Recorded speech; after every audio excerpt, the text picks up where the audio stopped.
I just see one white hockey puck in his mouth. It's huge.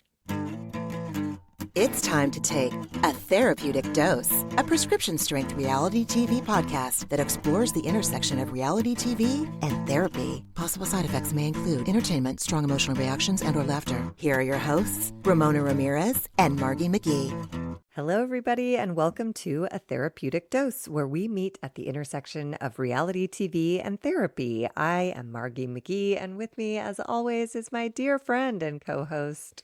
Hello, I'm Ramona Ramirez Higgins. Hi, Hi. my friend. Hi. I'm really glad to see you. You too. We missed last week because you were tending to family affairs. Yes. But we also missed nothing because that was the final installment of the Real Housewives of Salt Lake City reunion. And there's nothing. We'd already heard that Bronwyn and Todd had separated. And that was like the big news in that last segment. So I got nothing. Was there anything that stuck with you? I think I remember being struck a couple of times by what Meredith said, but I can't even remember what it is now. I can't remember what it is at all. I think mentally I was so ready to be done with that. Again, that's what's so brilliant about these shows. It's so great when it first starts. And in 2.5, 3 months, when we're done talking about these summer house kids, not even anymore, geez, I'm going to be like, okay, great, let's move on, you know? I mean, it really is the life cycle of a bad relationship. It's like my the first God. month, it's like, wee. And then the second month, you're like, wait. And the third month, you're like, I'm ready to go. You know? Yeah. My therapist said, the first 3 months of any relationship are chemical. And then you can start to evaluate if you really like each other. And so by the end of these episodes, I was like, I'm by the end of these seasons, I'm always like, yeah, no, this was a fling. Yeah. And we're not meant to be together. Of course, we'll try again for another 3 months next season. But I need a break. I need a always 9-month by break. the end, I need a 9-month break. Always by the end, yes. But I am so excited. This episode was fantastic. We are here to talk about Summer House.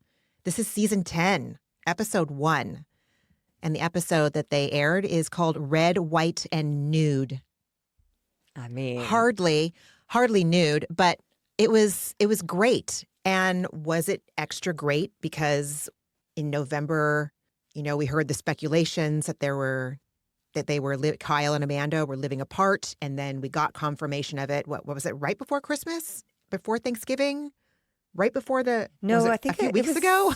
Yeah, I think it was after the holidays because remember they both posted pictures of their Christmases in separate locations with separate family cohorts, and people were like, what's going on? So I think it was after the holidays that they announced. Maybe I'm wrong, but anyways, it doesn't matter. They are separated now. When we were watching last night, Josh was insistent. He's like, there is no way the editors didn't go back and like rework this premiere episode. I don't think they after had the to. news. I know. I was like, well, if they did, I understand why. I mean, it was a great episode. But if they didn't, the Bravo skeptic in me, the reality TV watching skeptic in me is like, I know how this shit is done. I know that there are some shows out there where they pre-plan shit. And I know we all speculated this about Mauricio and Kyle. Did they plan this for the show? Storyline. I'm so tempted to like think that. With divorce, I mean, I can't be that cynical, and I don't think like it was the only thing. And by the way, it's consistent with every prior season. Amanda and Kyle have never been stable, right. but for like 3 episodes at some point. And when Amanda's talking about when social media is telling you to get divorced, you lose track of what are your own thoughts and what are being. So it is in the zeitgeist. Like, I don't think they had to edit shit. And I will tell you, their interactions made me so uncomfortable from both of them that the same feeling I had when they announced their separation, I just kept reminding myself, like, you can feel relief. They are no longer together. They're not punishing each other. They're not looking for reasons to hate each other anymore. They're in acceptance that this is not working. They gave it a nice long 9 years. It's not a failure. It's actually a great relationship that has run its natural course, because holy shit, this is the first weekend of summer and they couldn't get away from each other fast enough. Even in the opening, she's like, bye, I'm driving with the girls. And he was like, ugh. I'm like, ugh. Yeah. So speaking of the opening, the episode opens that it's July 3rd. It's the day before the 4th. Everyone who watches Summer House knows the 4th of July is a big deal, and they always have a big ass party. So we see footage of the cast, leaving New York on their way to the Hamptons, and Kyle and Amanda are in the car, but we learn shortly thereafter that Amanda's actually going to be ditching Kyle to drive with Ciara. I did not have an issue with this at all. They've been together for so long.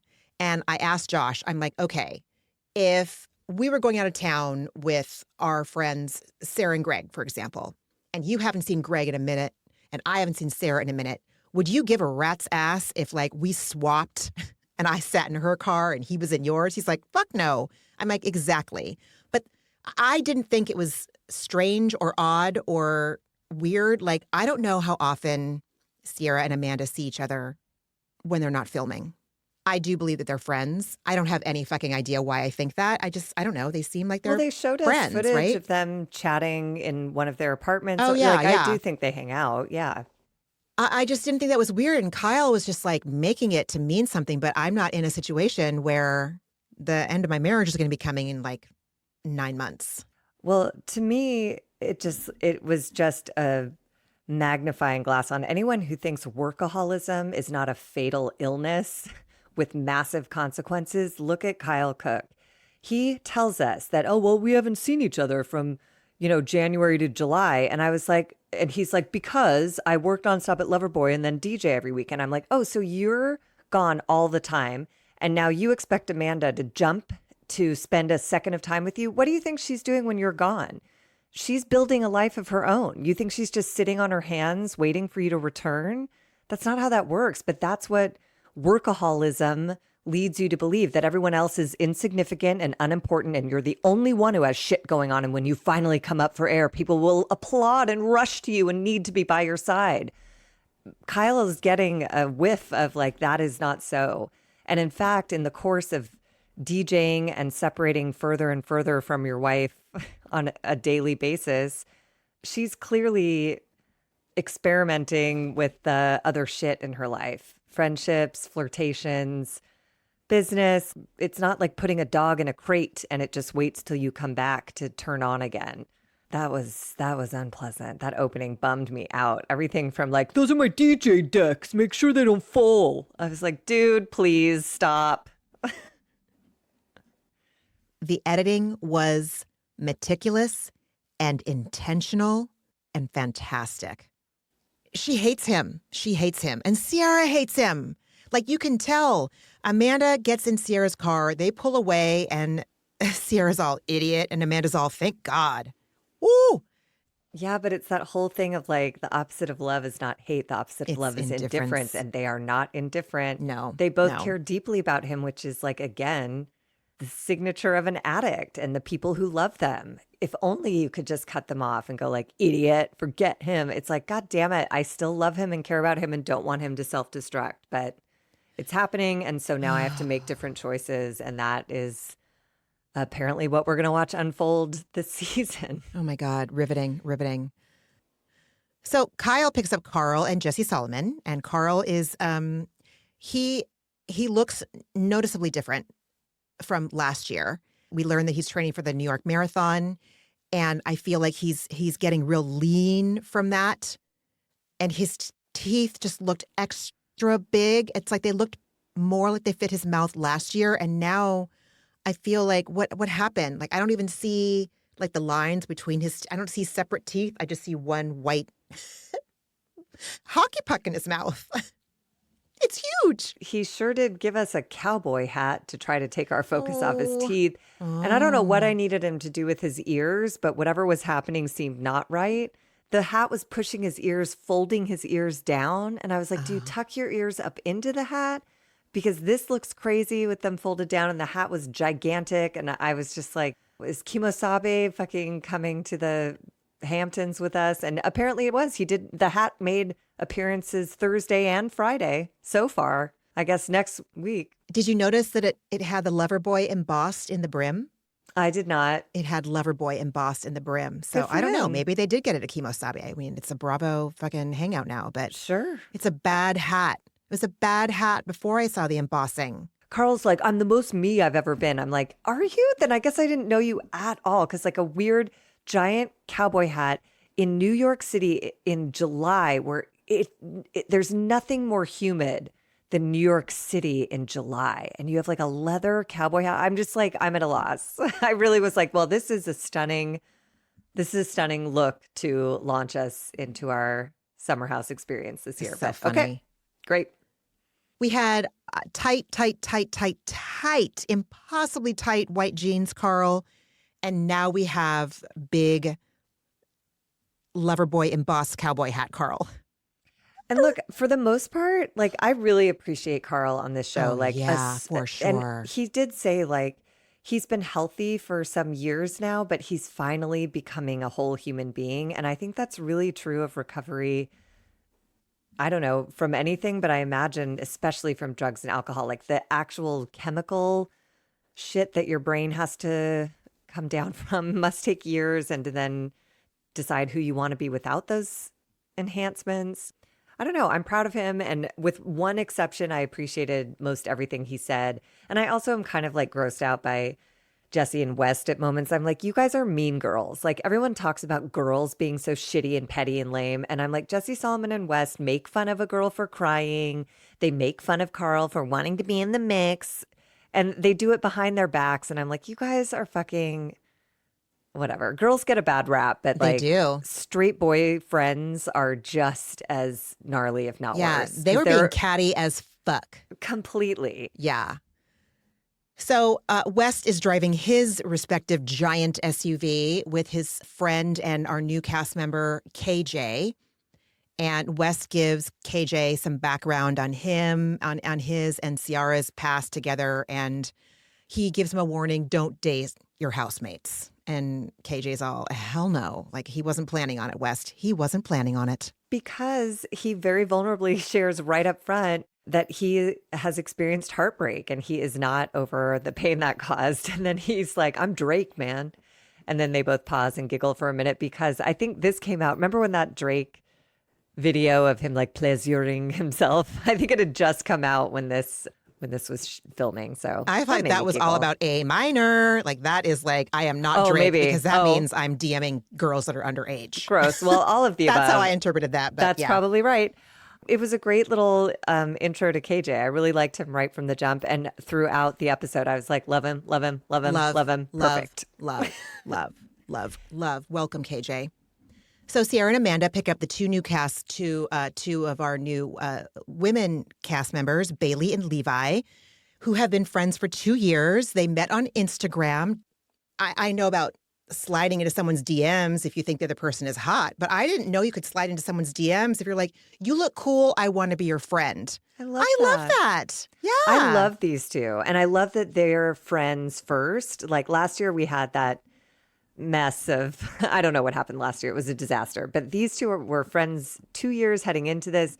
They're fucking adorable together. I love everyone in this cast. I think this is a really, real strong opening.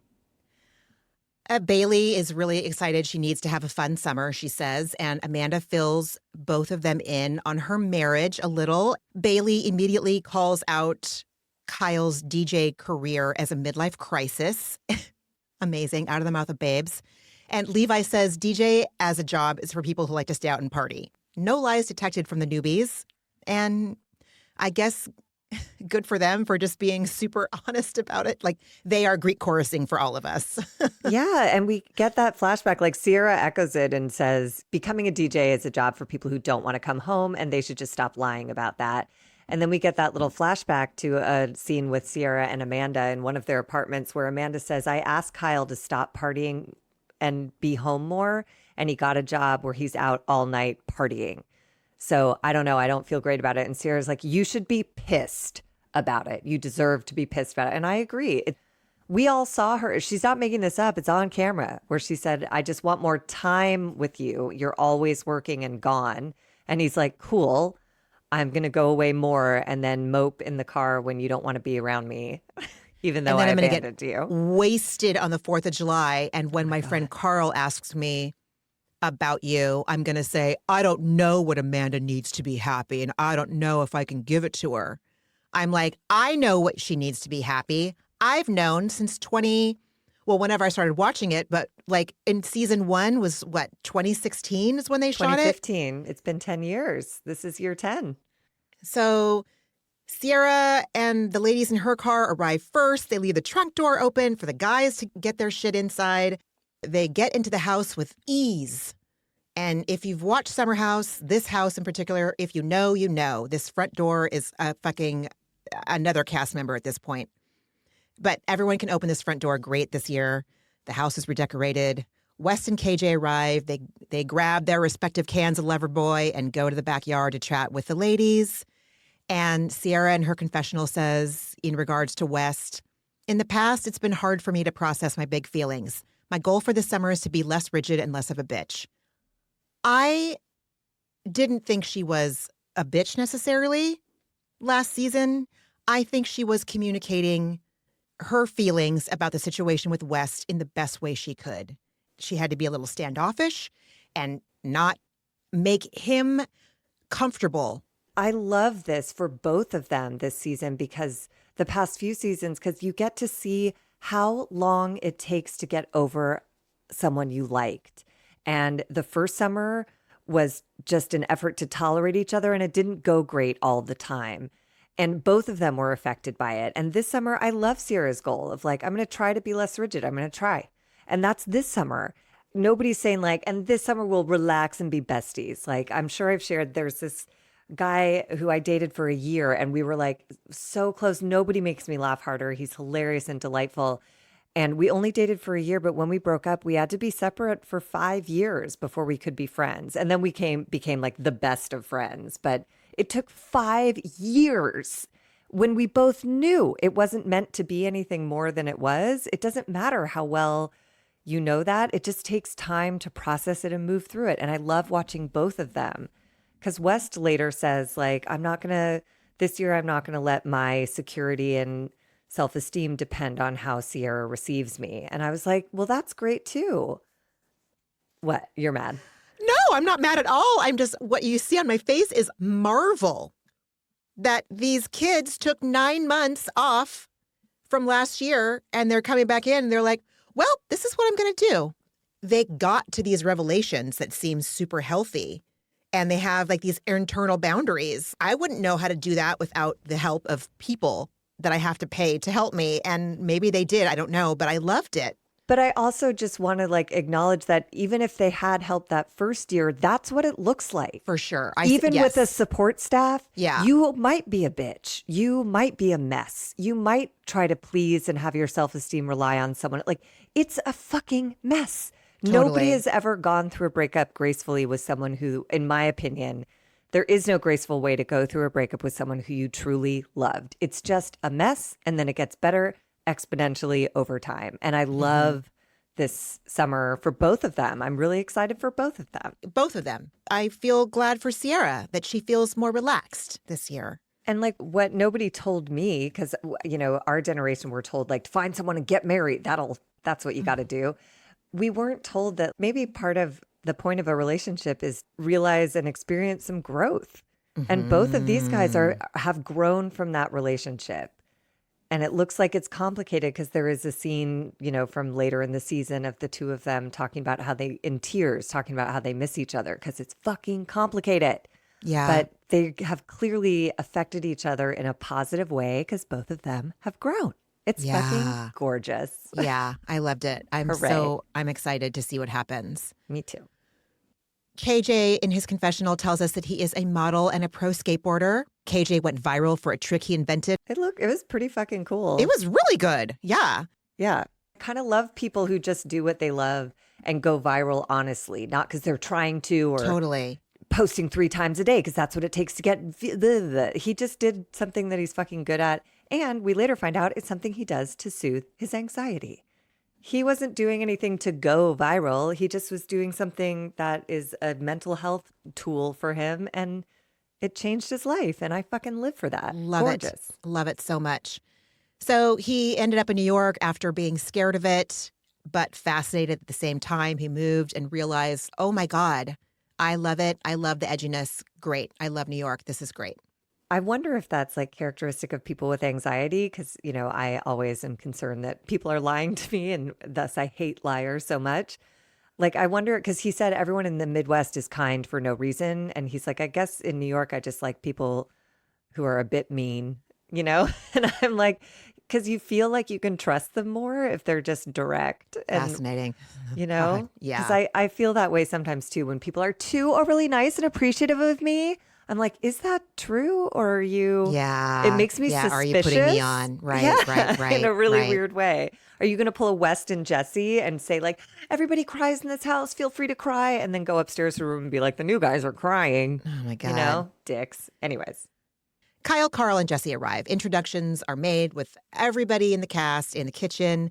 Amanda doesn't really say hi to Kyle, but she does say there's a box of alcohol in the car if you could bring it in. The resentment, the impatience, like she's tolerating him at this point with disdain. But they feed off each other. So Kyle is looking for reasons to be mad at her. She senses that. And so she's giving him reasons to be mad at her. And this is why I was like, thank God they're no longer together. They could not get out of that cycle in this episode, let alone in life in general. God, it made me so uncomfortable. I was like, we're watching her lose her last shreds of respect for him in real time. Her last shreds of respect for him as a husband. Yeah. I think. They're just a bad match. They are not a good match. And it No. took him a long time to figure that out. But I think we are watching the last vestiges of this marriage. Oh, And they're wow. not hanging on for dear life. They're both just like, fuck this. So in Ciara's confessional, she says, Kyle is my friend, but I have to hear about how Amanda's being treated. Then I have to sit there and smile and giggle in his face, knowing these things, but I can't get involved because it's not my marriage. Oh, uncomfortable.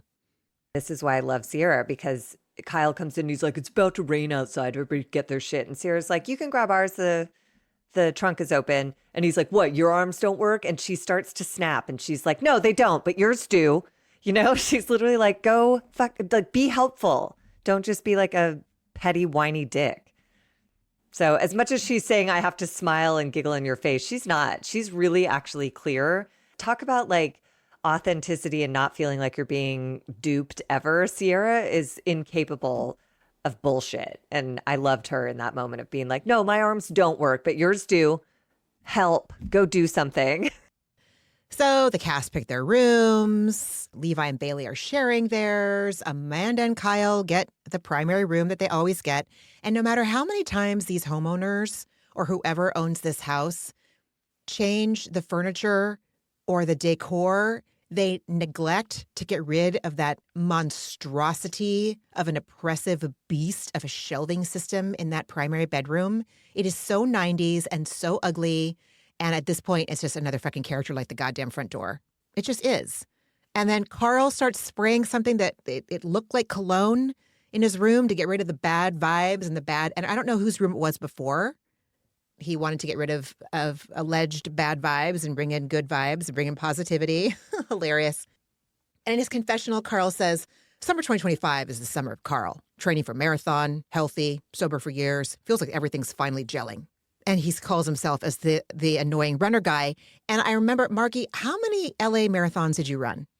I ran 3 LA marathons, but 5 marathons total in my life. And I am dying reading the notes that you took here because that was my fear. I was like, was I like that? It does consume you. Like when he was like, I'm training for the marathon, I was like, oh, fuck.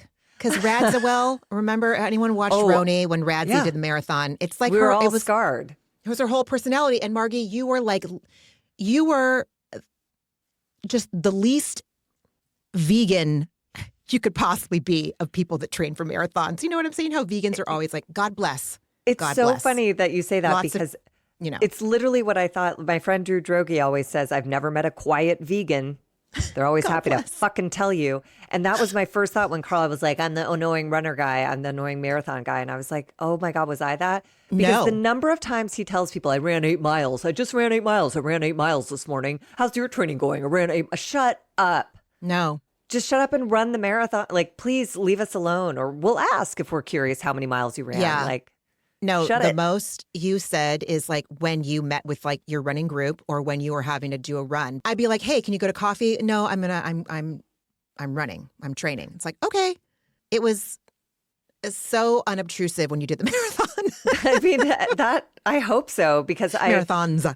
I love marathons and I believe in them so much. They're like bolster your sense of humanity. Like it is such a feeling of accomplishment.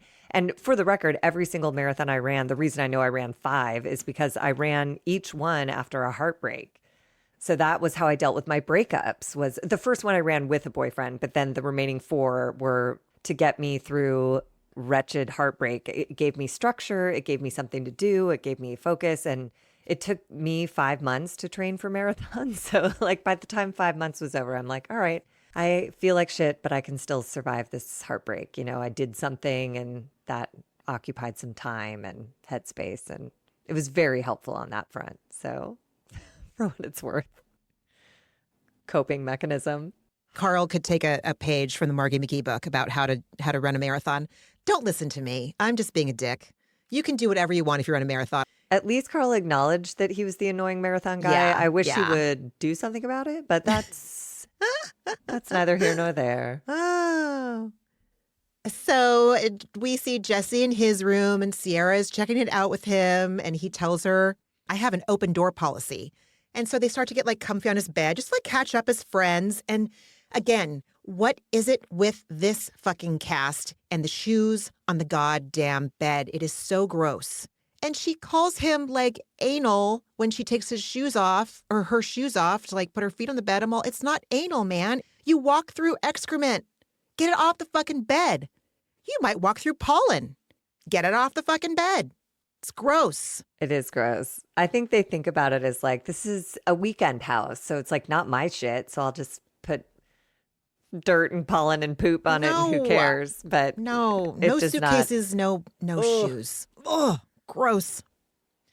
So he muses that he misses Paige and it won't be the same without her. And he tries to negotiate himself into becoming a surrogate bedbug since Paige isn't there. He swears he won't repeat anything that he and Amanda and Ciara share. And he asks Ciara if she's going to be friends with Wes this summer. And she's like, God only knows. I remain utterly bored and unimpressed by Jesse Solomon. This whole scene, literally watching it, talking about it, I just am like, all I care about, the only thing of interest to me was I'm like, oh, I do miss Paige. And Jesse, you're no replacement. And all I want to talk about is Ciara and West. I don't care about you, Jesse. I don't want Ciara to like entertain you. I don't know why she does, but like you're so boring. I don't know. I find him desperately boring. He's pretty one trick so far. Ugh, and his singing is just obnoxious. Did he even sing this episode? The first glimpse we got of him when he rolled up with his suitcases, he was like, hey, ho. And I was like, get away. I truly can't believe you're a person. He's real cheesy. He's so Beyond. cheesy. So back in the kitchen, we have West, KJ, Kyle, Amanda, Billy, and Levi. And West is joking that Kyle is just a little bit older than the rest of them. I'm like, by over 10 years, right? From some of the cast. But he has the craziest motor on a human being he's ever met. And Kyle says, yeah, I hit my stride around 4 a.m. And Amanda makes a passive-aggressive joke about, yeah, and then he wakes me up. I'm like, she hates him, and he is angry.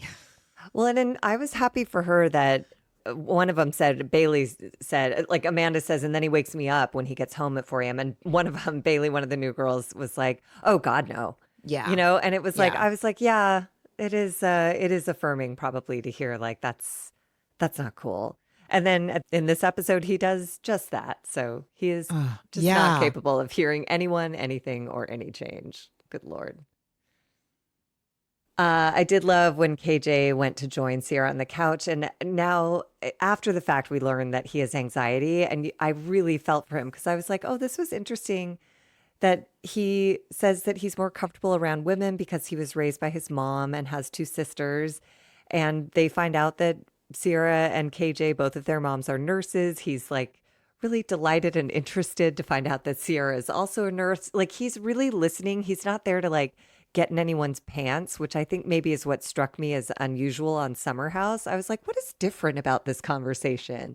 And I was like, oh, this boy is just trying to get comfortable in this house.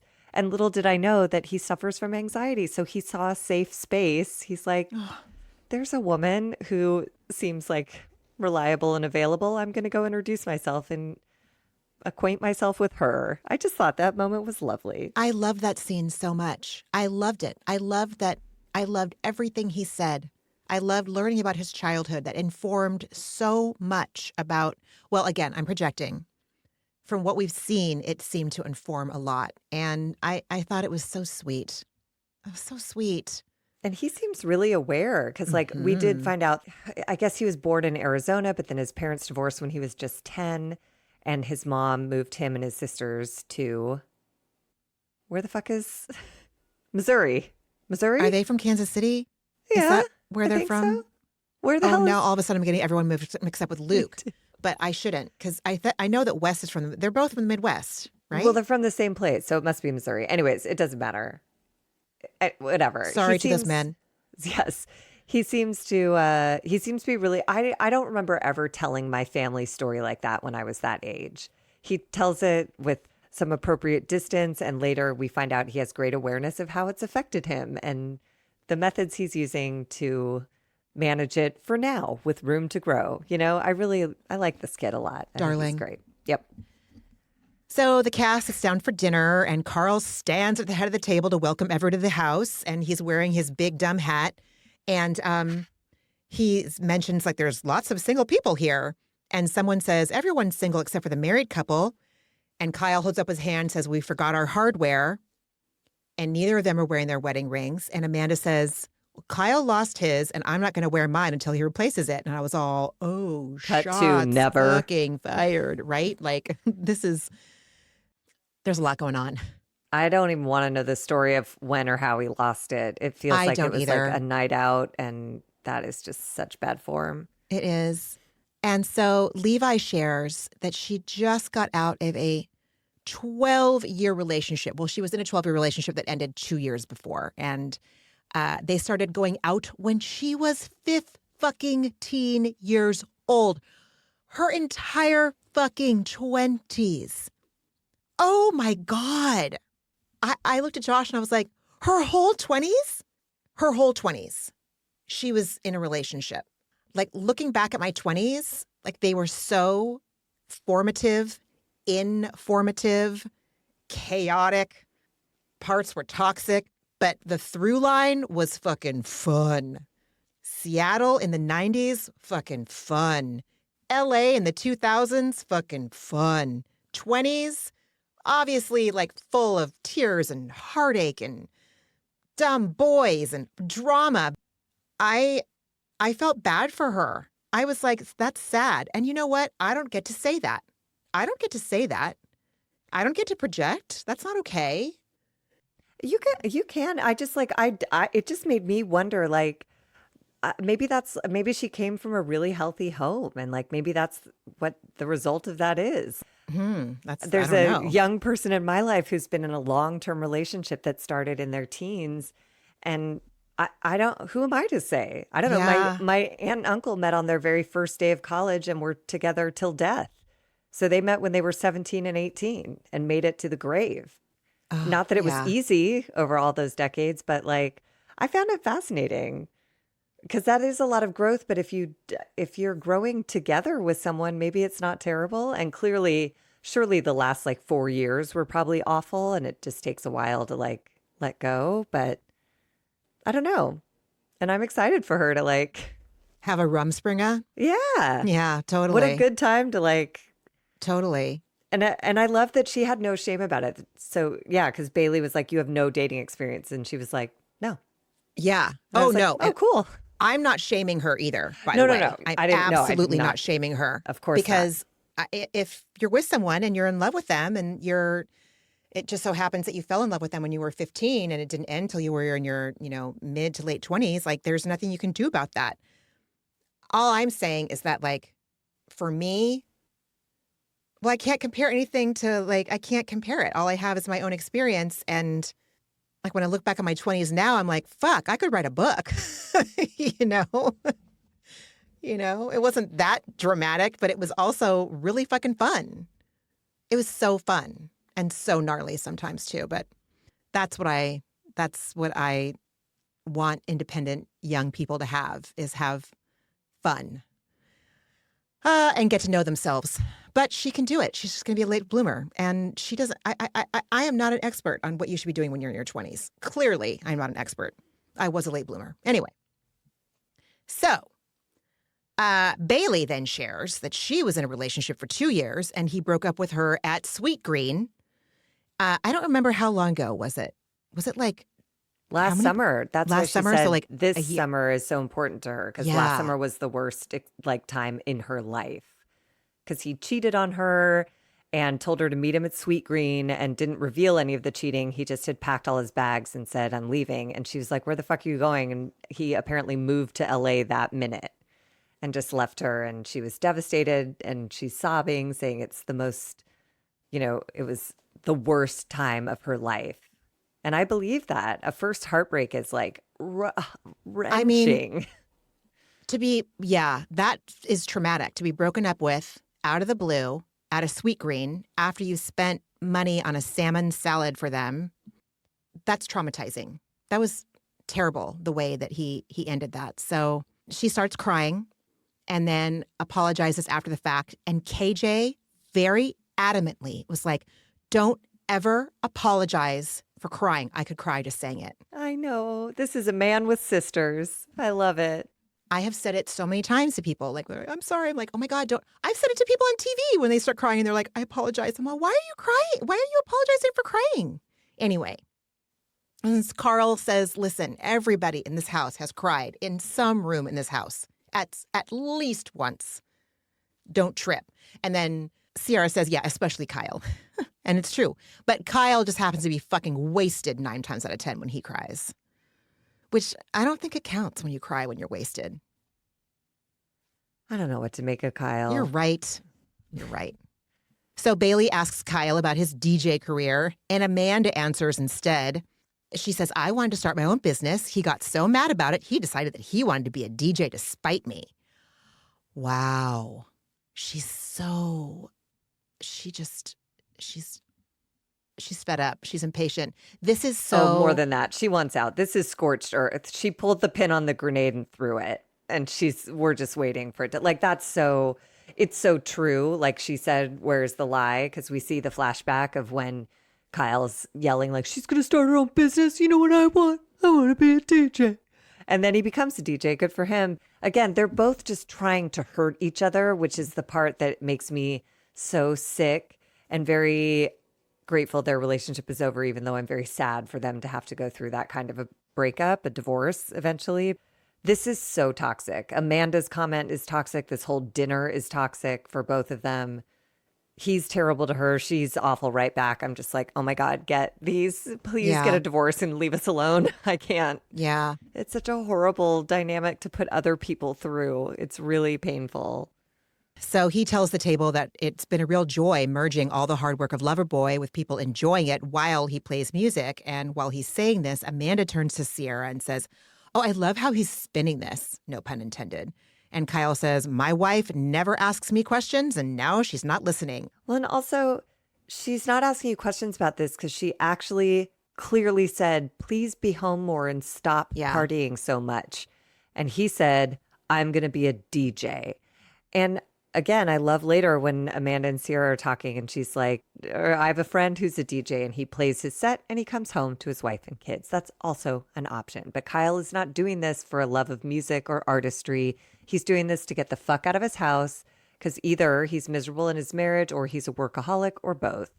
It's a mess. He's doing this to get his needs met, just like what Carl said at the end. You're getting attention. Oh, and that has so been cutting and great. The through line the entire time we've seen Kyle cook on this show, from season 1 until now. The keg stand at the end for 34 seconds.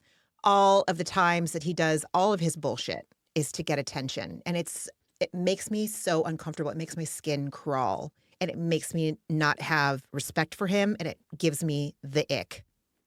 So Amanda thinks that he said the word jealous instead of listening. And she starts to mock him, saying, like, oh, yeah, I'm so jealous. The jealousy's taken over my whole body. And then Kyle says, yeah, there's only so much Netflix and chill, you can do. So I had to go DJ. And Bailey and Levi look at each other when he says that, and they're like, what the fuck? Netflix and chilling also is about, like, staying in and then, like, hey, let's watch a movie, wink, wink, nudge, nudge, and then we're going to bone instead. That's not, he's dumb. But they're both, they're both terrible. Because, yeah, truly team nobody. Because she misunderstood jealous. So she's like, oh, I'm so jealous. And Kyle goes, I didn't say jealous. I said you don't listen. And she goes, well, I guess I just proved I don't listen. Ha, ha, ha. And I'm just like, oh, God, you hate each other. Get out of this marriage. It's so sad. The rings are already off. Just fucking finish the job, guys. Yeah. So after dinner, most of the cast goes out. Amanda and Ciara stay home. While everybody's getting ready to go, Jesse wanders into their room and sees them, in the bed together, which is, if you've watched Summer House, you know that Ciara, Amanda, and Paige used to like to convene in the bed whenever they could. Bed bugs and scroll and yenta, and it fucking was great. And that is the most amazing thing about female friendships. I can't speak about male friendships because I'm not a man. But I can say that, like... Well, I'll tell you, it didn't work when Jesse joined the party. He tried to come in and play Paige, and he scrolled on his phone, and I was just like, you're too long, and you're mouth breathing, and you're not a bed bug. Making it about him, right. So West comes in. This is where he talks shit a little bit about Bailey crying at dinner right away. No, they all laughed. Like, it bummed me out. He was like, because they said, like, there's 2 new girls here. Why are you hanging out with us? And he's like, because they're crying. And everyone goes, yeah, like, that sucked. I was didn't like you that. Guys suck. You're stupid. Yeah. But it was cute that, like, West is sitting on the bed while everyone else is reclined. And she's like, if you're trying to be a bed bug, like, we're accepting applications, but you can't just sit there. Net, West has gotten enough communicated from Ciara to know that a friendship is a possibility versus the previous summer where it was going to be cordial and acknowledging that you exist. And that was pretty much all she was able to do. Yeah. Basically, last year he was in jail and now he's on probation. So he ain't free, but it's better than it was. And everybody takes that as a win.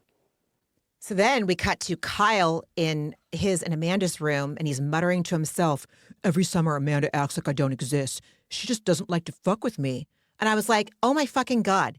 Every fucking year, we have seen you complain about the fact that she doesn't want to party. She doesn't want to send it. Summer's fun. Amanda isn't fun. He's such a baby bitch victim, and I hate it. He was like unpacking a trash bag. I was like, Kyle, it's not a great look. And again, he's like over 40. Like at a certain point, it's like, buddy. This is such Arrested Development. Like, there were so many times in this episode where he reminded me of Old School or any kind of a movie where the primary man baby character is like fucking Matthew McConaughey, Dazed and Confused, Will Ferrell, Old School. Like, they want to go back to their glory days. I'm not saying you have to grow up and let go of your essence. You don't have to become another person. But at some point, you have to look at yourself in the mirror and say, is what I'm doing working right now? And if it's not, what's going on? What's going on with me? Or if it is working for you and you're frustrated with your partner, then like you need a different partner. Yeah. Like I think this is still working for him weirdly. Like he's able to rationalize his own behavior enough for himself. Because he thinks he's the boss and he thinks it's all Amanda. Everything is always external. Everything's always external. Yeah, but he's about to have a rude awakening with this separation of like, Big once time. Amanda's gone and he can't blame her for his misery, he's still going to be miserable. And I wonder if he'll take a look at himself or if he'll just busy himself with other women or more work or I don't know. God. Yeah. So in his confessional, Kyle says, up until this weekend, we haven't spent a ton of time together. Between January of 2025 and June, I spent maybe 1.5 weekends in the city. I'm literally DJing everywhere. So I was hoping, emphasis on the I was hoping I could reunite and rekindle things with my wife. But like right out of the gate, it was clear that like, no, and it's discouraging. Fuck you, Kyle. I was hoping. He hates it when his plans aren't realized. He hates it.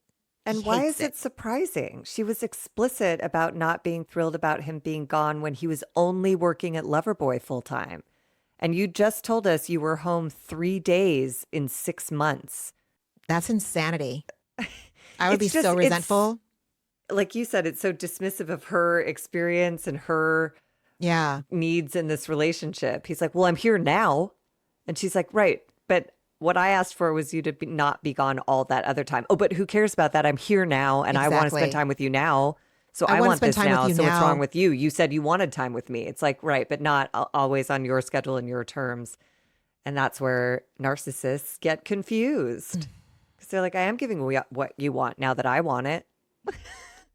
Cool. I had the thought that, he's lying on his side of the bed at night next to Amanda.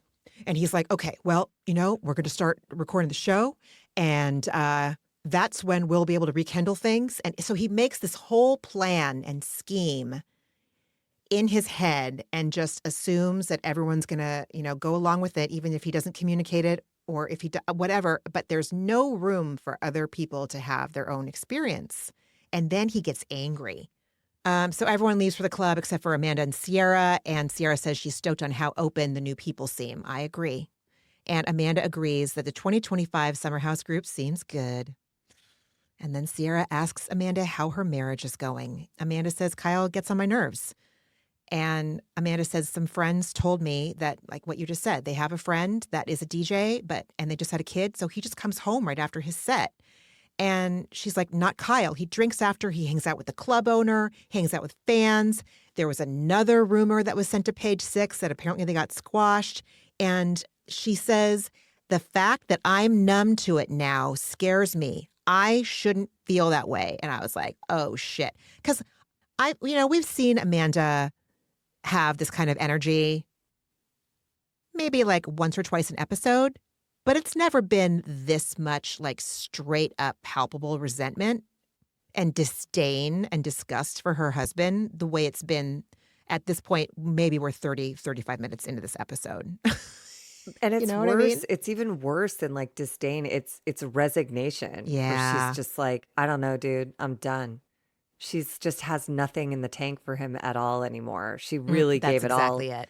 And she says in her confessional, I used to have crazy reactions. I used to call him. I'd be sobbing. I could not sleep until he got home. Now I'm like, fuck it. I don't care what he's doing. But being whatever about everything is really not a good sign. And this little track she lays out for us. Once upon a time, I thought you fall in love. And when you choose the person you want to marry, you're happy. And then you have kids and then things get difficult. This is not where I thought my life would be right now. And I think that is sort of the dream path. But like, again, I don't fault them for trying this marriage, but I'm glad they're able to get out of it before new life is brought into it.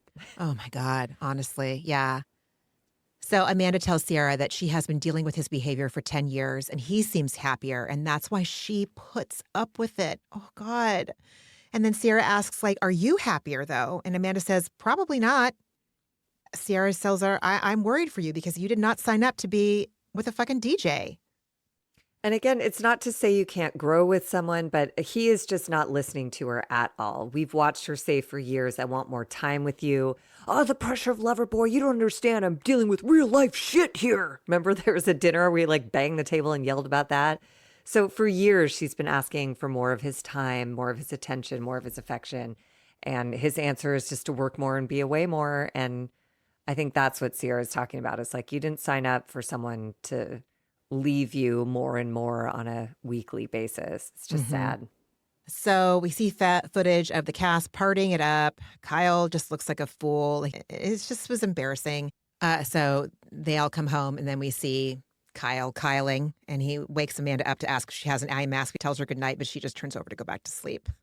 Oh my God. If I were her, I would just sleep upstairs with Ciara. So the next morning is July 4th. Ben arrives. He is another castmate. He's friends with Kyle and Amanda. He's Australian, and he met them at a wedding in Italy last year, which I believe was a wedding for one of Amanda's good friends. Amanda says in her confessional, Ben and I met in Italy last year while we were skinny dipping. Me, the bride, and Ben were skinny dipping in the pool while Kyle was blasting a speaker walking around outside of the pool. We really got to know each other that night, fully nude. When she's saying all of this, she's smiling and she kind of plays with her hair. And I'm like, oh, something, smoke, fire. I think they are so into each other. Of course they are. Oh, my God. I mean, because even earlier in the episode, someone was talking about how KJ's a model. And Kyle was like, oh, yeah, our friend Ben models. And Amanda, again, was not listening and did not understand him. And she goes, models. He currently models. And Kyle was like, yeah. And even in that moment, it was like, calm down, Amanda. We get it. He's a model and he wants you. And that's great. I look forward to you guys banging it out now that you're single. I just feel like it's imminent. As it should be. So Carl goes to Ciara's room to catch up. And he asks if she's good. He's just checking in, and they deduce they're both still single. And he says, in another world, we would be together and it would be perfect. And she doesn't agree or disagree. Like, she's smiling. And I was like, Carl, that is so presumptuous to say. It just kind of rubbed me the wrong way. It felt arrogant. And maybe I'm projecting. I'm projecting. I do that every fucking week, every minute that we record this podcast. It's all projection. I think he regretted it, though. He tried to walk it back and then made it worse. And I was like, and then he just kind of dropped it. But they both want to have children. And Carl is hoping that his new healthy lifestyle will attract the right person rather than him trying to find one. And he doesn't want to be a 90-year-old dad in the pickup line. I took issue with I've been taking care of myself and prioritizing on work, and doing that will attract the right person. I have a hard time with that logic. It feels too Amanda Francis-y to me. If you are authentically taking care of yourself, which I believe Carl is doing. I don't know what he's doing for work right now. Is he still working for Loverboy? I don't even know what he's doing anymore. Yeah, that's what happened to probably Soft Bar? We haven't heard about Soft Bar at all It's this episode. still happening. It is? Okay. Yeah, it's open and doing business. I don't know how it's doing, but it's open. Good. Obviously, focusing on yourself is what you should be doing regardless of whether or not you want a relationship. Doing that will attract the right person. It just feels so much of like a setup to make somebody feel like, well, if you don't then find a relationship, it must mean that you weren't taking care of yourself and you weren't prioritizing yourself. And I think that meeting people is random. And it's just like, it's going to happen if it's going to happen. If it's going to happen, nothing. If you're not taking care of yourself, if you're not prioritizing self-care, I don't think that means that you're not going to meet somebody. And so it felt a little like secret Marianne Williamson, Amanda Francis to me, and I didn't like it. Tell me you have wreckage with the LA self-help space in the 2000s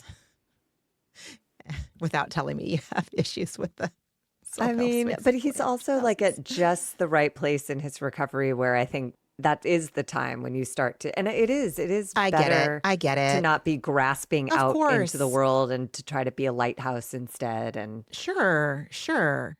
I just don't want it to mean like, I would hate for him to say like, well, I guess I wasn't taking care of myself or I wasn't prioritizing myself because I didn't get the relationship. That feels too Kyle Cook for me. If I do A and I add B, then it's going to equal C. Well, it might, and it might not, So Carl tells Ciara, like, I don't see Kyle that much. If I don't go to his show, it's hard to see him, and I miss spending quality time with him. Ooh. I thought that line of, if I don't go to his show, I don't see him. And that to me is representative of the workaholics in my life. If I don't work myself into their schedule, I don't see them. And when I've gotten direction from therapists and whatnot to like stop doing all the work, you don't see them. And it's devastating. I really felt for Carl here. I was like, I know what it's like to come to that realization in a friendship of like, oh, if I don't do all the work, it goes away. And they don't notice because they're so busy or so whatever.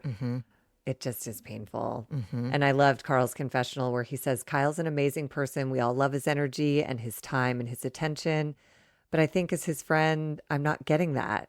Him DJing. And then this was the one moment in this episode where I was like, Carl, rein it in. Yeah. He says him DJing and hosting parties isn't aligned with what he should be doing in his life. I'm like, don't tell anyone what they should be doing.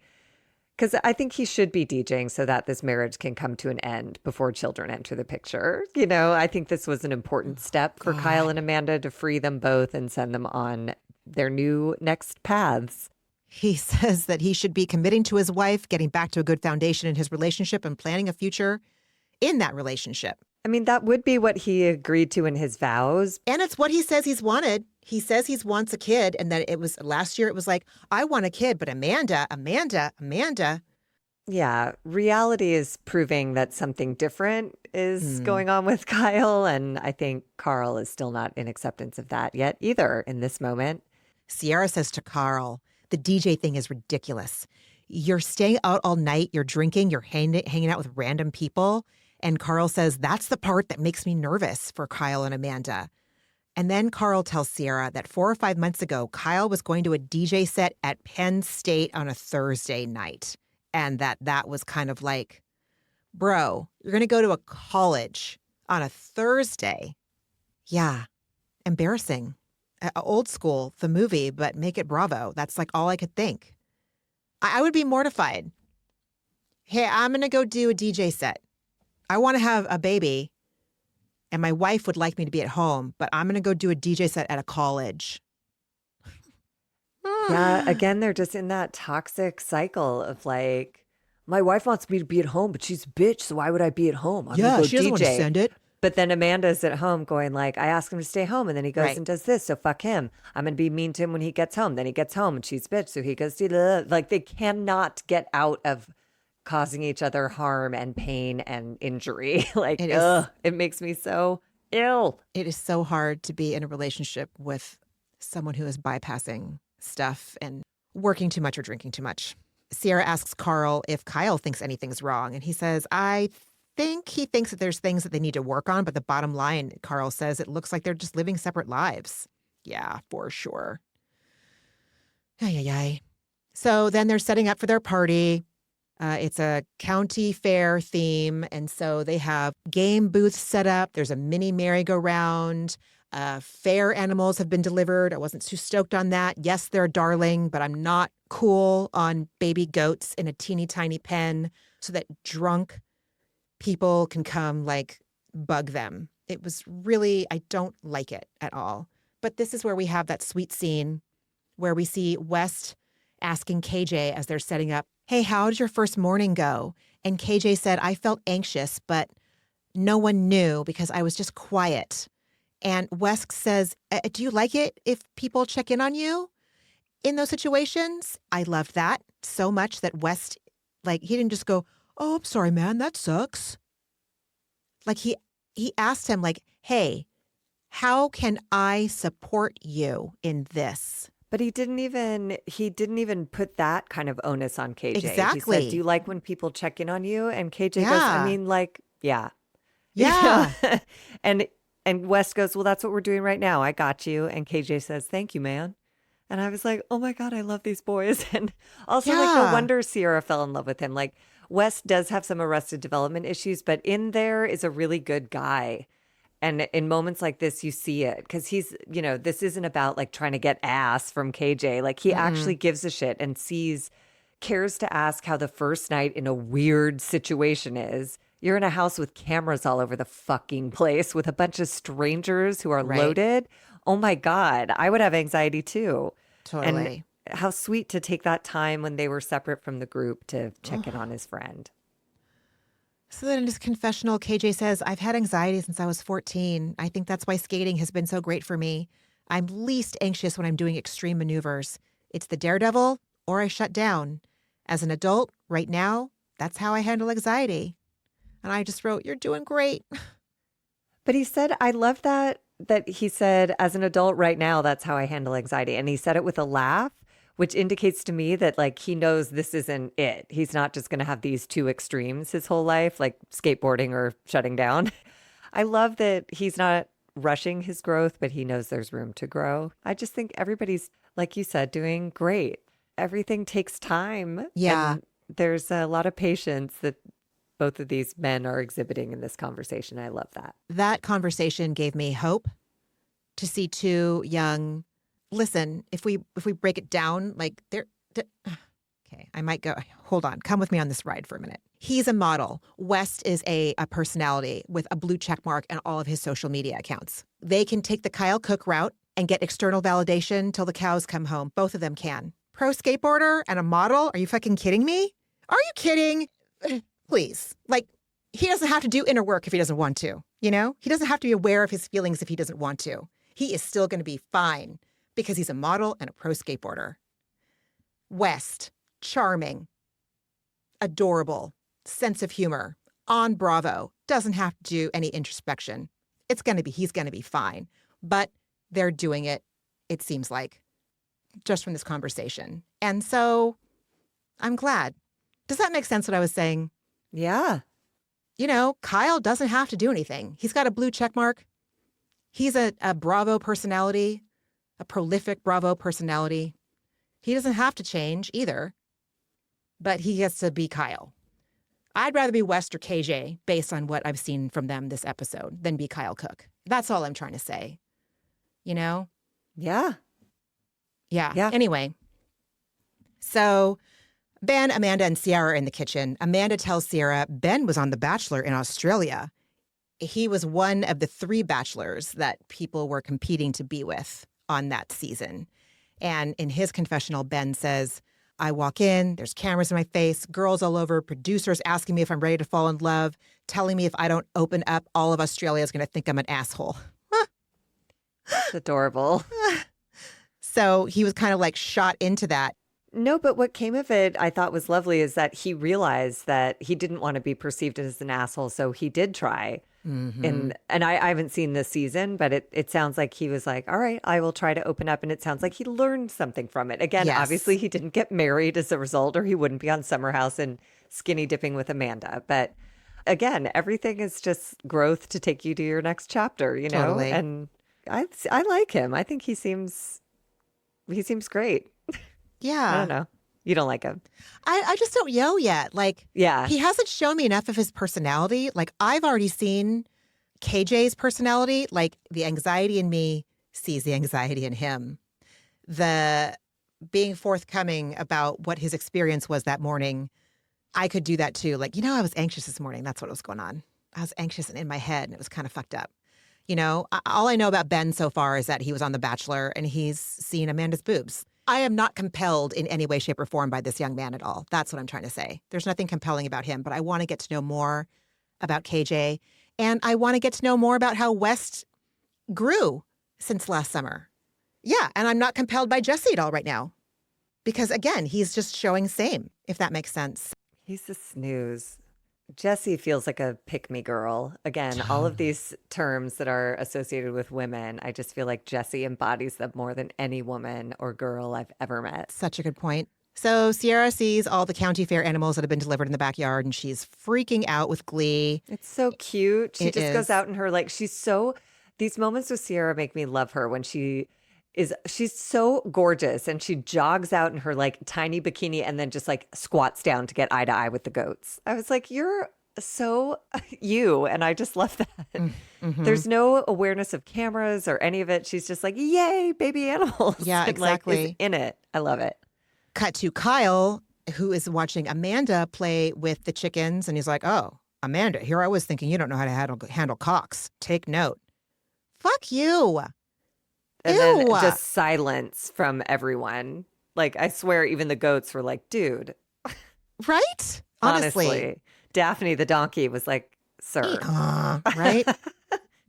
So they all start to emerge from their respective rooms in their county fair themed 4th of July party outfits. And Ciara, in her little gingham 2-piece, looking amazing, literally stops West in his tracks.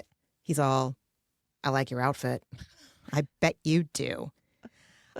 Levi comes out and she is wearing like a sexy corn cob, but she's wearing a fucking corn cob on her head. And to be fair, Paige could never. She could never wear a corn cob on her head. But Levi's wearing a corn cob on her head. But this is where their dynamic feels very Paige and Hannah, you know, because Hannah Burner would have worn a corn cob on her head. Right. And you know what I mean? And Paige would have worn exactly what the other girl whose name I've already forgotten, Bailey. Right. What Bailey was wearing. So anyways, there's something delightful about the two. And they delight each other. The two of them are just like, let's do this. I'm like, you guys are a blast. I also loved them the night before when they're getting ready to go to bed. And one of them says, I'll probably take off my clothes in the middle of the night. And the other one was like, I do not give my consent to sleep in a bed naked with you. And meanwhile, there are two beds in the room, but they've designated one bed the sleeping bed and the other bed is for all their shit. To me, it brought me so much joy. Like, that's how I existed in my 20s. It's just like path of least resistance all over the place. There's already shit on that bed. Great. We're sharing this bed. And we'll lay out some ground rules, but nobody's we're not going to unpack that bed. Let me ask you a question. Yeah. When you were in your 20s, like, did you cuddle with your girlfriends on the bed? In college. And I don't know if we like cuddled, but we would all be on a bed together. And like in college, we would all watch TV on the floor. Was so weird. We would all lay down with our heads on each other's stomachs and watch a comedy. And then when someone would laugh, their stomach would move and then we'd all laugh and everybody's heads would it was like the dumbest thing. But yes, there was lots of like weird, dumb physical contact that meant like that had no meaning other than like, we just are having so much fun and we want to be as close as we possibly can. I was trying to remember if like I cuddled with my friends, and I don't think that we did. And that's what I love about these younger generations is that they don't give a flying fuck. Cuddling feels good. Let's cuddle. I'm going to cuddle with my friend. Because one of them was like, there's two beds in here. Oh, I wanted to cuddle. And I was like, oh, man, I don't know if we thought it was no one told us it was okay to cuddle. I'm so happy for the youth that shit is changing. Even shit like that. So the party starts in earnest. The guests are there. The cast is mingling with their guests. West is flirting. Summerhouse is Summerhouse saying there's a fake cow you can milk for white Russians coming out of the udder. It was disgusting. Carl did that hammer bell game where you like hit the thing with a big ass mallet and goes ding, and he got it stuck. And Bailey and Levi were like, "Excuse me, Carl." That is where I lost faith in the younger generation. Is I was like, these girls were so charmed by what looked like Woody from Toy Story in jorts. Like, what were the proportions of that outfit? That dumbass giant cowboy hat was back.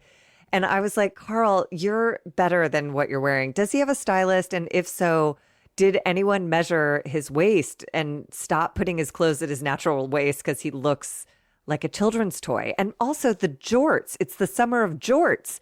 All the boys were wearing jort overalls and jorts and Carl jorts with a belt. And I was like, oh my fucking jorts. They are very much, okay, I don't want to sound like a dick when I'm going to say this. I know they're coming back in now. No.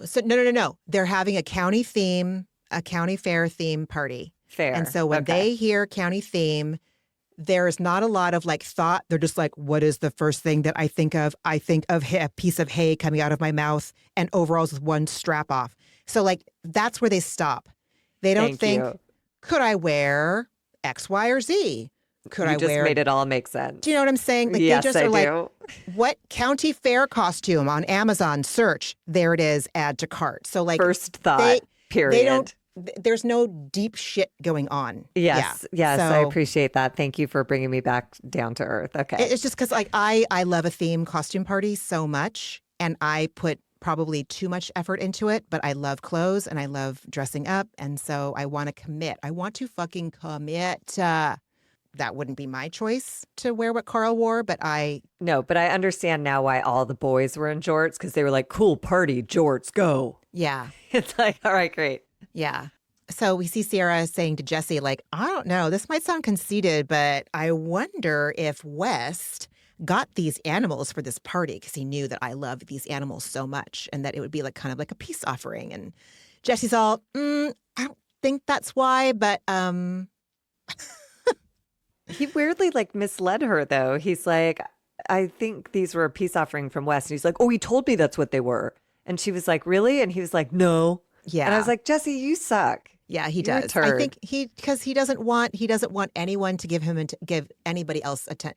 He wants Ciara to give him attention. He does not But he want also Wes wants to. Wes not to be mad at him, so he does shit like that. Like, no, he didn't. Yes, he did. No, he didn't. Yes, okay. Yeah, It's Jesse's just like, gonna you're fuck so himself like boring. he did last year. He hasn't learned yet. It's still working for him after Lexi. I don't know how, but whatever.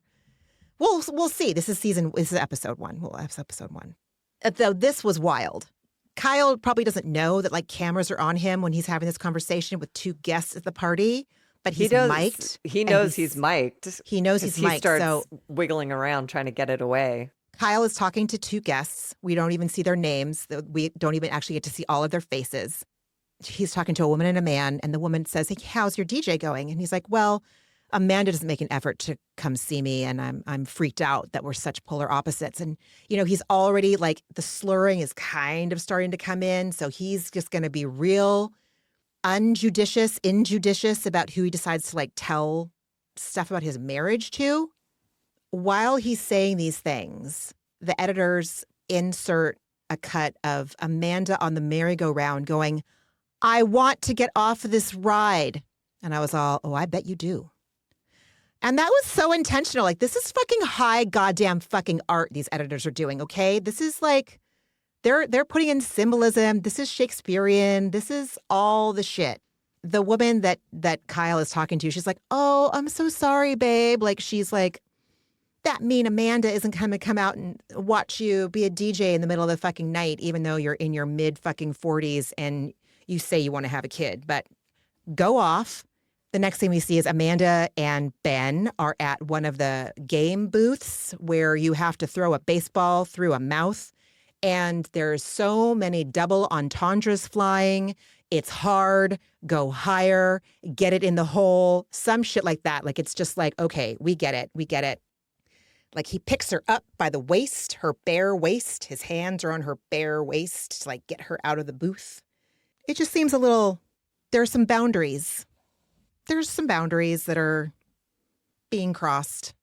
But again, I feel like we see it back to back. Like, Kyle's crossing lines by telling these people. She asked how your DJing is going, and he goes, "Amanda's a bitch." Yeah. And then we see Amanda flirting in a way that you would not expect a married woman to be engaging with someone else. But they are both working their way out of this marriage. Oh my God. And they are ready to be done. Because I was happy to see Amanda happy with Ben. That seemed like she was having a fun time. She was sending it, Kyle. Yeah. And Amanda is not fun with Kyle. Maybe it's your fault, Kyle. Summer is supposed to be fun and Amanda is not fun with you. So then, like, as the party ramps up, this is when people start getting more obnoxious. So the whole cast starts doing keg stands.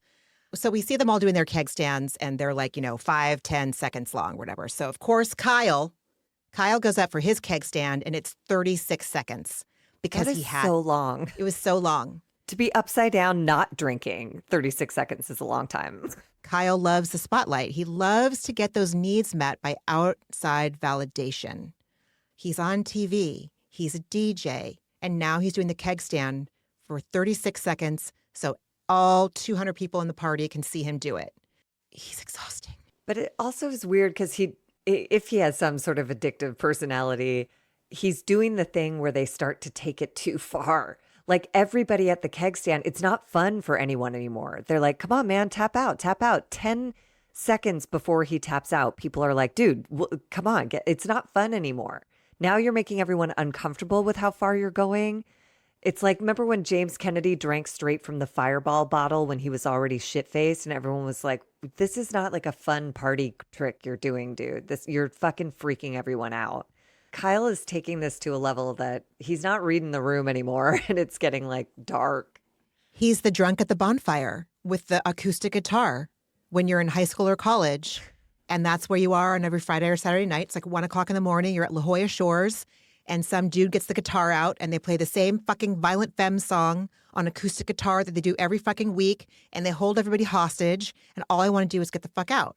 But it's like, that guy's annoying, but Kyle's the guy who like starts the mosh pit and insists everyone he's kind of, there's something added, like there's an anger and an edge to everything he's doing. Yeah. Maybe the Violent Femmes guy is the same. I didn't have a Violent Femmes guy. So Ciara and Amanda go to a chaise lounge kind of away from the fray. And they talk about missing Paige and Lindsay. They FaceTime Lindsay, and she answers. She's with her baby Gemma. With her Gemma's little hand comes Gemma's into little the hand. scream, and So oh cute. God, so cute. And she says she wants to come out to the house for a weekend at some point. And after the call, Amanda comments on how much Gemma has changed Lindsay's life, like for the best, for the better, like how Lindsay seems so happy. And Ciara uses this as a well-timed opportunity to ask Amanda so where are you at with your journey to have kids? And Amanda says, I want them eventually, but says, for the last 5 years, I've lost myself and I'm finally feeling good and I just want to kind of embrace it for a little bit, which is what she said last year. Ciara supports that. I absolutely support it. And clearly her gut is telling her this is not the person to be the dad of your baby, at least not right now. Who knows what's going to happen? Then we cut to Kyle and Carl catching up. And it seemed that by the way Kyle was talking, now he's fully wasted. Like he's drunk, he's slurring. There are not no good consonants to be found in any of his words. He's like, Amanda, yeah. It's just like a bunch of sounds. So Carl asks him how he's doing, and Kyle says, thank you for asking. I am not well, and immediately starts laughing. And I'm like, coping mechanism? And Carl says, a lot of truth is said in jest. And I was all, Carl, this truth was said in truth, okay? Like he laughed after it, but it was not a happy laugh. He was not joking. He's spiraling, clearly. Carl says, Amanda seems good and happy, but from what I've observed, it seems like over the last maybe 5 to 7 months, the two of you guys are drifting. And I feel a sense of responsibility to try and help because, dude, I officiated your wedding.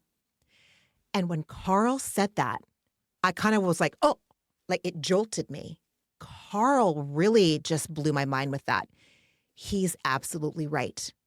It's true. Like I remember telling Josh, telling myself, telling our officiant, like these people are in this room to witness this, not just because I want them at our party, but because like we're going to make these big commitments to each other in front of all of you. And with that, help us stay on these vows. Be there to support us through this. Yeah, lots of wedding ceremonies have that as it's why I love weddings and why I feel honored whenever I'm a guest and invited. Because the first weddings I went to, and then I catered a bunch of weddings as a 20-something. But there is often a part of the ceremony where they ask the people in attendance, having witnessed these vows, will you support these two in their commitment to one another? And the people in attendance have to answer, we do. Mm-hmm. And it's resounding, whether it's 40 people or 200 people, hearing that many people say we do, like you see the support coming at the people at the altar. And I always felt a true sense of responsibility. Like if I'm here, I'm not just here for the party. I'm here to like see these people through as best I can, Mm-hmm. to help support them following through with those really hard vows. Those are Mm-hmm. hard vows to take for a lifetime, Mm-hmm. So Mm-hmm. yeah, Carl's getting everything right, except maybe launching this conversation after Kyle has been in a keg stand for 3.5 hours. And Carl should know this, dude. Carl has course. been there, done that. Like he should fucking know that. But I also wonder if it's like, I obviously have dated a bazillion alcoholics, and one of them, I would wait till he was intoxicated to have serious conversations because then I would get a more honest answer and I could actually get a gauge on what the real feelings were and what was actually going on. So maybe Carl is, I don't know, but Oh my God. it was a weird, the timing was weird. Totally. The sentiment was Totally. wonderful. Totally. So Carl asks him, hey, are you happy? And Kyle, slurring his response, says, where I'm happy is showing people a good time. Press play. Oh my God. How do you look at yourself in the mirror? I don't know, man. I'm not saying you can't be in your mid-40s and be a DJ. That's not the point. The point is you're happy when you're the center of attention. And that isn't That's what Carl says. real happiness, Kyle says, I'm happy when I'm pressing play. And Carl says, yeah, because you're getting attention. And this maybe it was just the edit, but it appears to stop Kyle in his motherfucking tracks. Because like, there is no jest in that, but there is all truth. There is no jokes. That is real. And I loved Carl for saying it. Like, that's a hard thing to say, but that's a good friend who will say it to you. Totally. Amanda sees them and she's like, to Ciara, she's like, oh shit, are they talking shit about me? Is Kyle talking shit about me? Ciara tells her that, I remember I asked my mom, hey, when you were dating my dad, did you ever wonder what kind of dad he would be? And Ciara said her mom said, I assumed that everyone would be like my dad was, present and around. And Ciara wonders how Amanda feels and says, I can't imagine how you feel because Kyle's out somewhere every other night. And Amanda says, yeah, and he's out and he's drinking when he's out. And I tell him, dude, you're putting yourself in compromising situations where people assume the worst when they see you out being drunk and partying.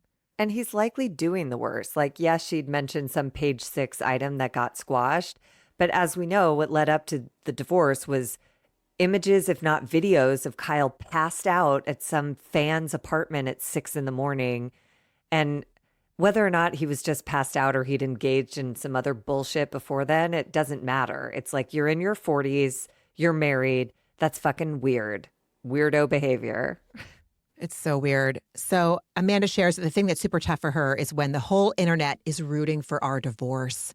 I hear it all the time from the internet, and then I start to believe it. And I'm at the point where I don't know if it's my thoughts or the internet's thoughts. Holy shit. Holy shit. I think that it's just that like enough people are like, dude, the sky is blue. And you've been like, the sky is, I don't know if it's blue. And you're like, oh shit, you're right. The sky's blue. Fuck. Yeah, Fuck. but it's still like, I just go back to like, these are real people in a real marriage. It must be really painful to have everyone saying, fuck you, fuck that guy, you idiot, get away from him. He's slowing you down. He's ruining your life. It's like, but I chose him. Yeah. And I've spent 9 years of my life with him.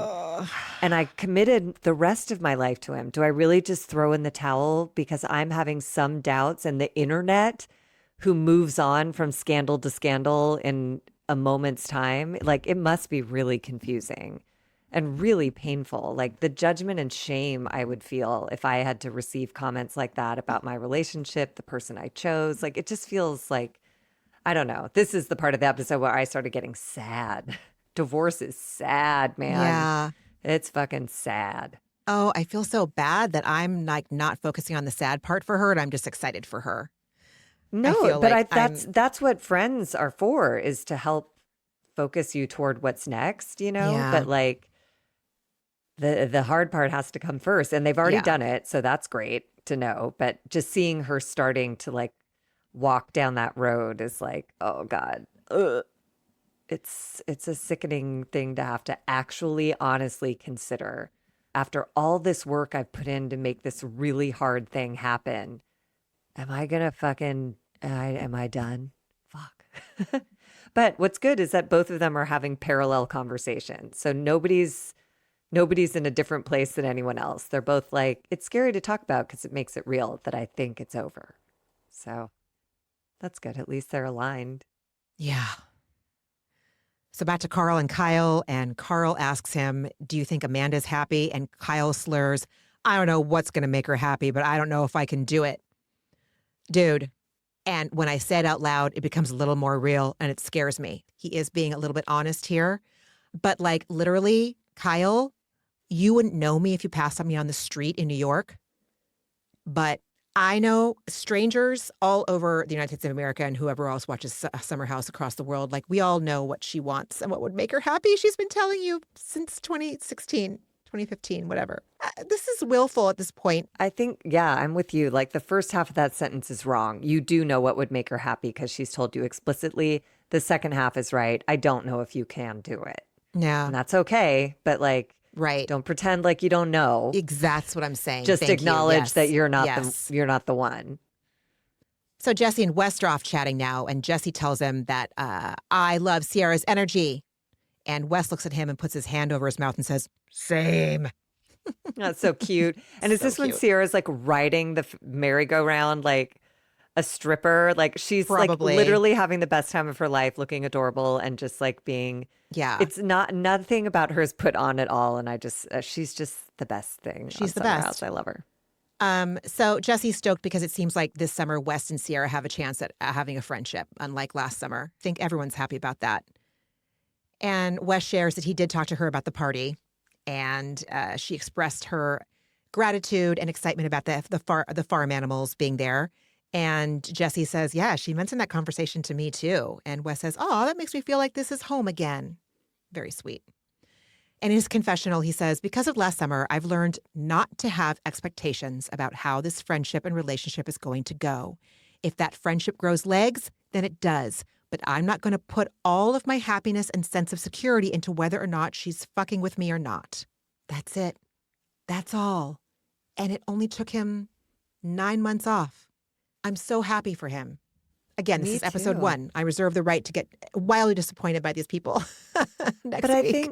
But I think like I struggle to learn not to have expectations. I still struggle. That is something that's like a daily practice for my ass. And yes. It's just such a look at like what happens when you actually just let go and you stop trying to force an outcome and you're just like, I don't know.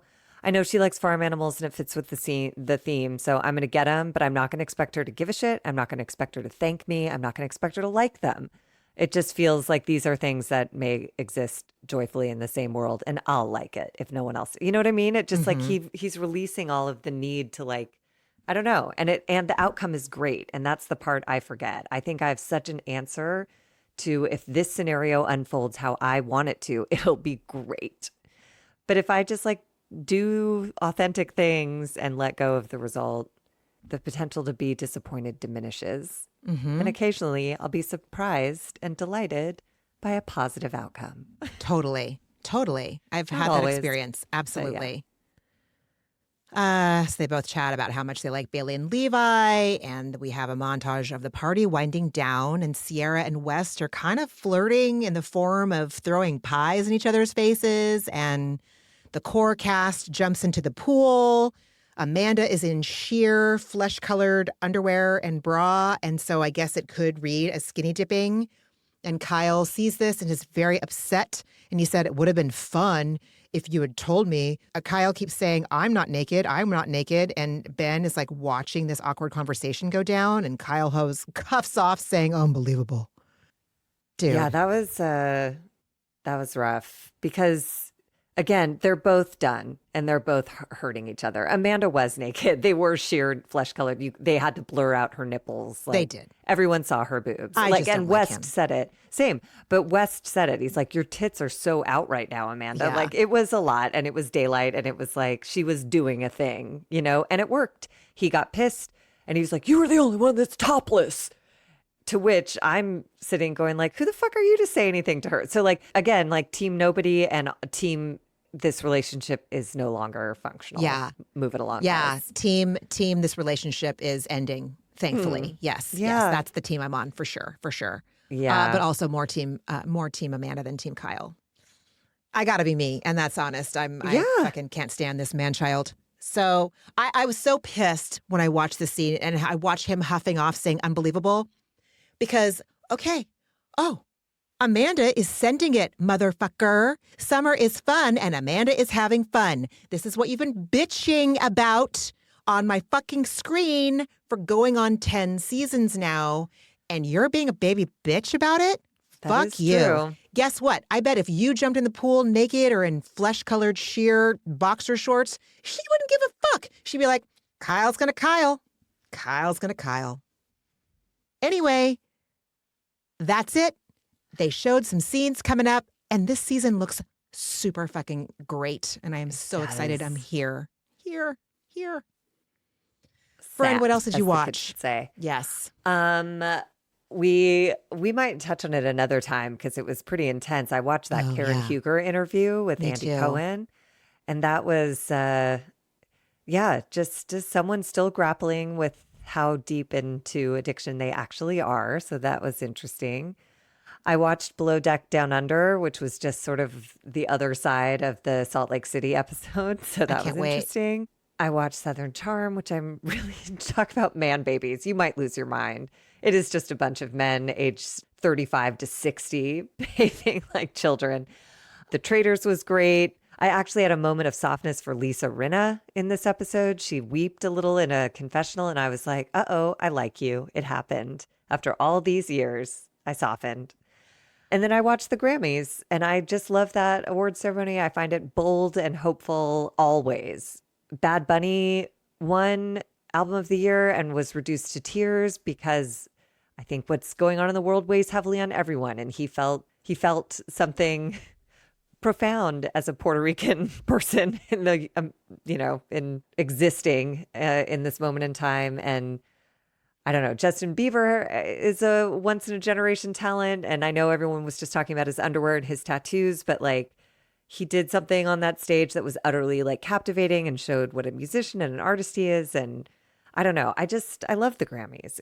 Most award shows right now I really struggle with because it just seems like a lot of decadence when there's not a lot of that and not enough of anything being spread around for the entire population. But that award ceremony, people are very outspoken and truly talented. And that award ceremony gives them a platform to show their talent in a way that like acting awards can't. You can't get up and like do a monologue. It would be weird.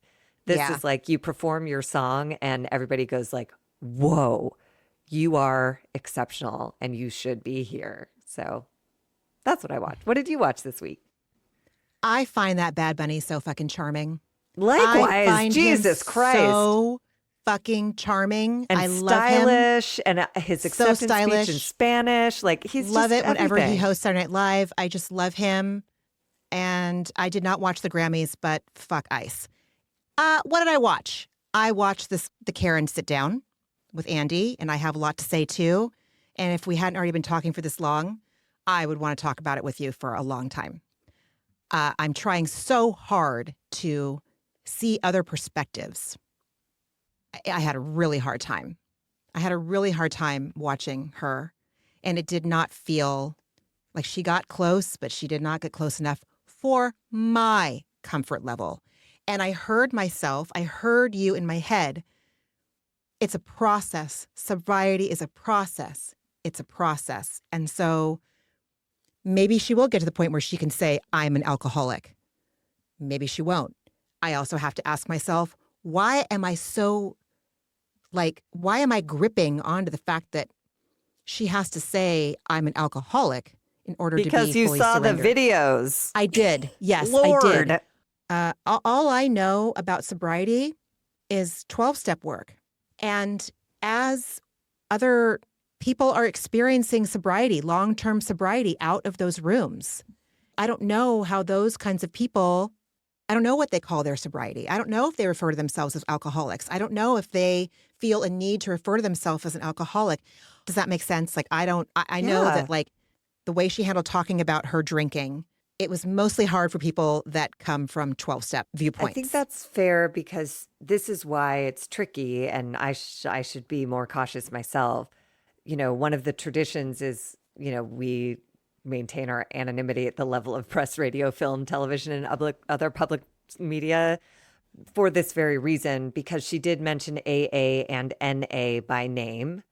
And so she, in doing that, becomes a representative of those programs, which she shouldn't be. But if you don't know about, about all of the tenets of the program, and it gave me pause because I know I talk a lot about 12-step shit.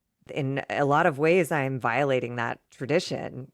And in watching this interview, I understood why that tradition is in place. Yeah, she doesn't embody... She didn't in that interview embody what the spirit of the program maybe feels like it is to me. Yeah. But the whole point is that there is many ways to work the 12 steps as there are people in those rooms working them. So I'm not to judge how she's moving through it and vice versa. But that was, again, all it did was make me go like, ooh, you need to check yourself, Margie, because when she mentioned those programs by name and then behaved as she did, I bristled too. I was like, this is weird. I don't care for this. Yeah. You're not doing it right.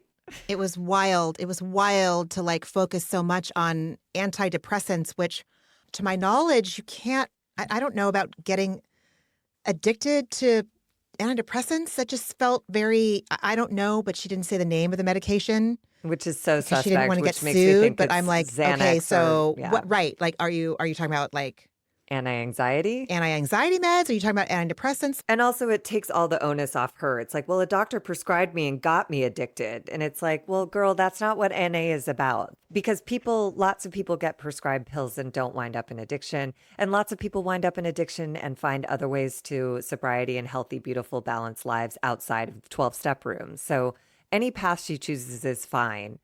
But it was weird for her to mention recovery in NA while she still blamed a doctor for her addiction and wouldn't acknowledge the alcoholism, even though on the videos she says, I'm Thomas Jefferson's concubine and I'm lit. Yeah. The cognitive dissonance was intense for me.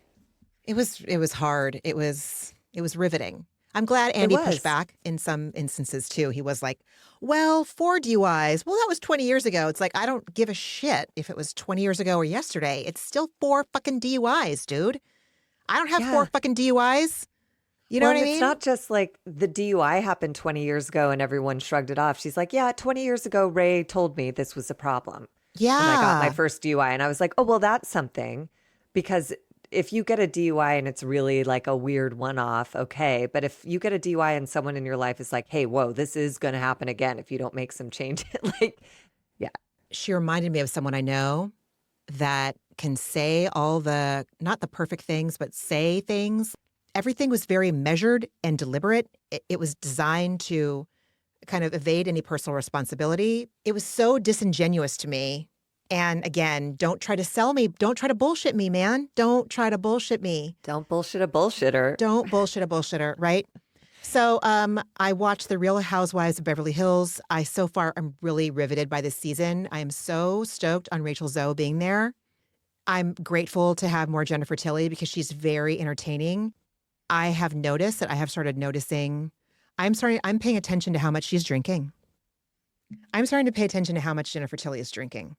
Well, she and Sutton were drinking buddies. That was the nature of their friendship. And it's just Tilly's behavior isn't abhorrent when she's drinking like Sutton's was. But I don't know why I'm noticing it more this season. It's very interesting. Sutton's in therapy this season. Holy shit. But I think the juice of Beverly Hills is really in the after show. Kyle talks a lot about Mauricio and about where she's at with Mauricio. It's just, I can't, if you have access to the after show, I highly recommend it as a supplement to the Beverly Hills, the regular one. Saturday Night Live with Alexander Skarsgård, that was great. And then watching season 4 of Summer House with Josh. And did I already say that I finished Gossip Girl? Well, I finished Gossip Girl. So no, yeah, congratulations. I finished Gossip Girl. Yeah, you saw it through. What a letdown. Anyway, yeah, whatever. But that's it. So, and what was your antidepressant this week, friend?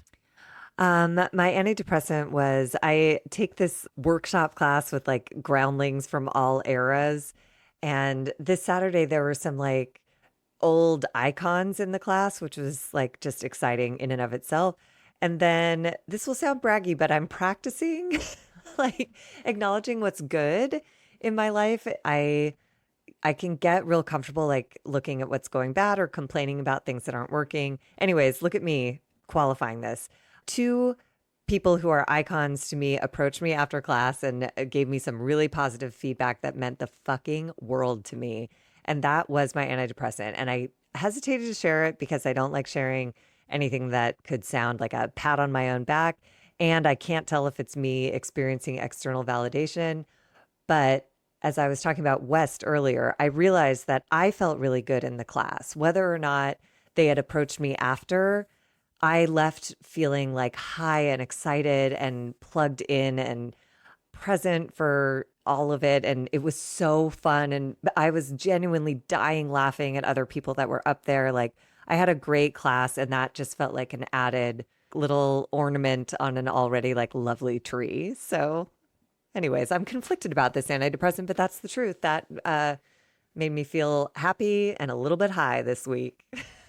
I'm so excited for you. And I would just like to point out that this isn't just like external validation, like you're just like getting up there and like doing it. Like you've been a groundling since I've known you, either training or teaching. This has been half your life that you've been a groundling. This is what you train. Like that's your Olympic sport. Do you know what I'm saying? And so to get feedback, that's not external valid. You're not Kyle cooking right now, okay? You're not,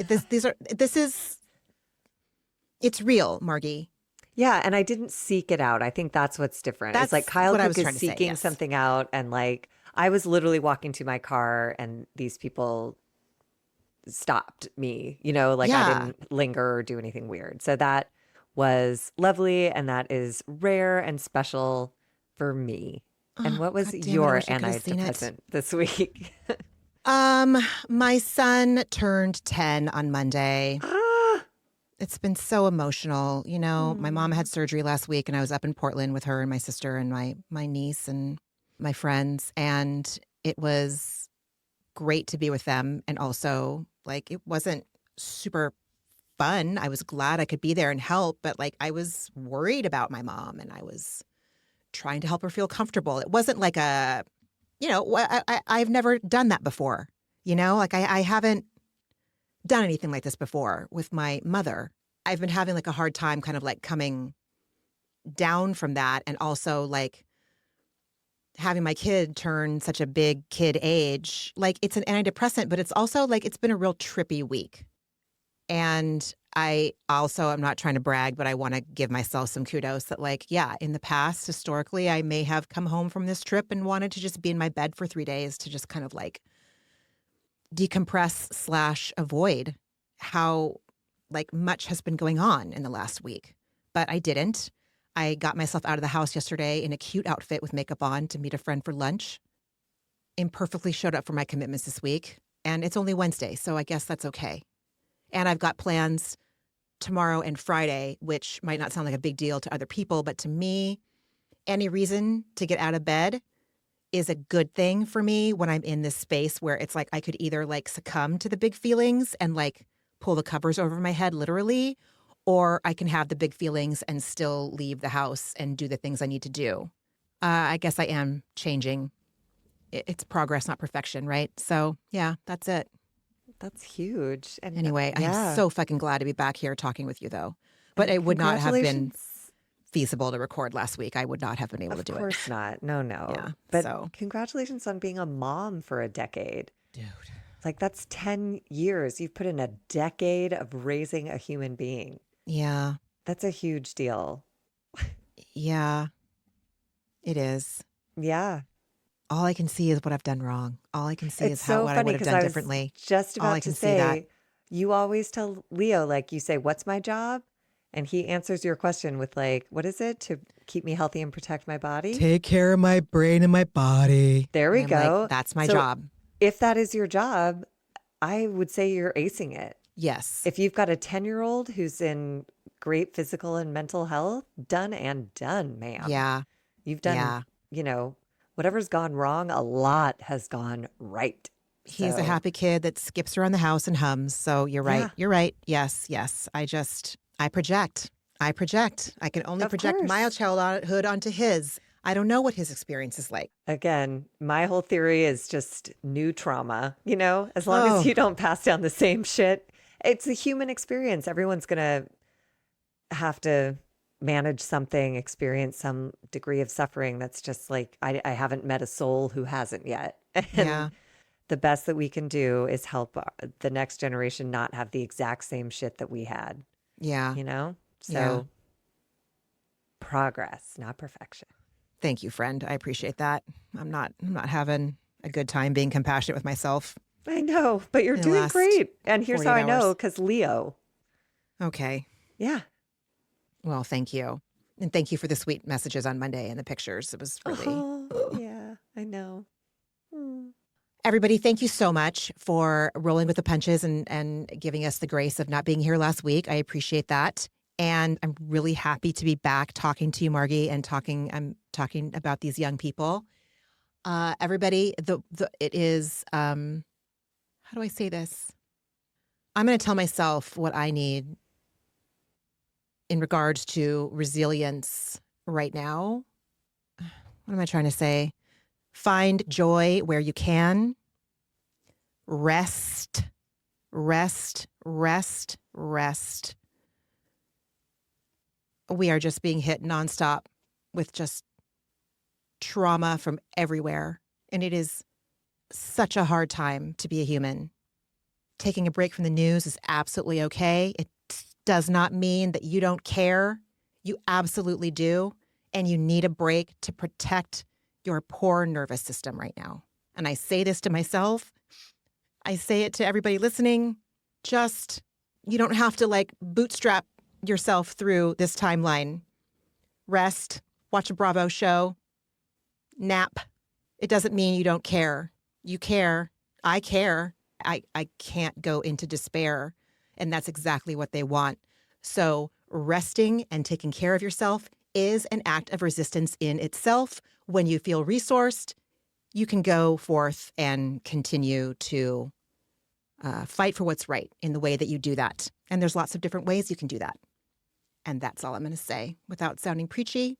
What I'm saying is I don't believe in resilience right now. I believe in self-fucking care. Yeah. Man. All right. That's it. Well, everybody take very good care of yourselves. And we will talk next week. Bye, everybody. Bye. Ramona and Margie are obviously not doctors and do not provide medical advice. Their content is intended to be used for entertainment purposes only. It is not intended to be, should not be interpreted as, or used as a substitute for medical advice or a diagnosis of any health or fitness problem, condition, or disease, nor a recommendation for a specific test, doctor, care provider, procedure, treatment plan, product, or course of action. My mom isn't a doctor.